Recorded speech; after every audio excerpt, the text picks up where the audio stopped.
Detroit is one of the great real estate stories of the decade, and while we sometimes focus on some of the big names involved, there's another group of developers who are battling bigotry to make their mark. Diana OLICK has more on that. Roderick HARDAMON spent 2 decades on Wall Street, but he came home to the streets of Detroit, which he calls his best investment yet.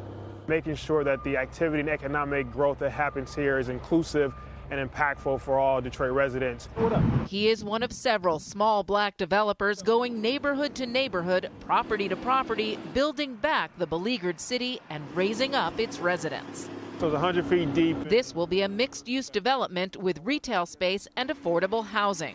It's actually one of the first new construction projects on Grand River, which is one of our main corridors, in over 30 years. His partner is local gallery owner and developer George Nanamdi.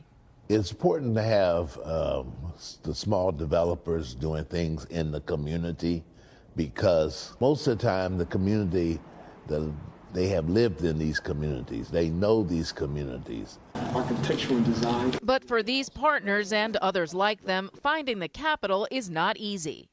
And so access to capital is a historic problem that emerging developers, African Americans, women, minorities across the board, people of color across the board face and struggle with, right? And it does make the projects much more challenging, right? We have to be 10 times more creative to find ways to fill capital gaps.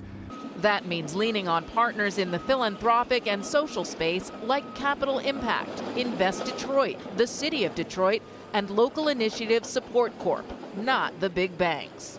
I think the movement of black developers here in Detroit is very, very unique. We recognize the potential of going into areas that people don't quite see the vision yet. And that's one of the biggest strengths we have. We're not an anomaly. We're not an aberration. We're successful, creative, thoughtful business individuals who know how to get stuff done. You just have to be patient, and you have to be foolish enough never to quit, and then stay hopeful that you can push through.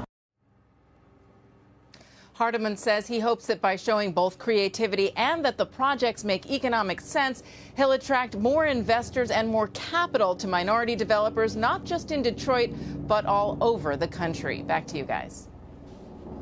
Diana, it's such a good story. I mean, that question about lack of access to capital and the reliance on philanthropy.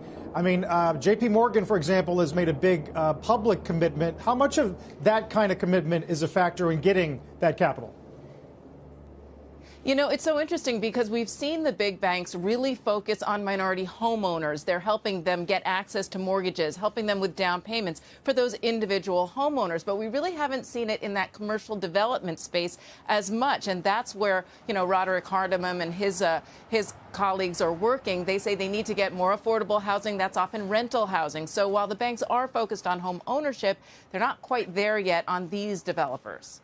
Diana, I wonder how closely developers and also city officials in other parts of the country and other cities that have been perhaps beleaguered and downtrodden over the years, how closely they're watching the template that's rolling out in Detroit as one that could be applicable elsewhere.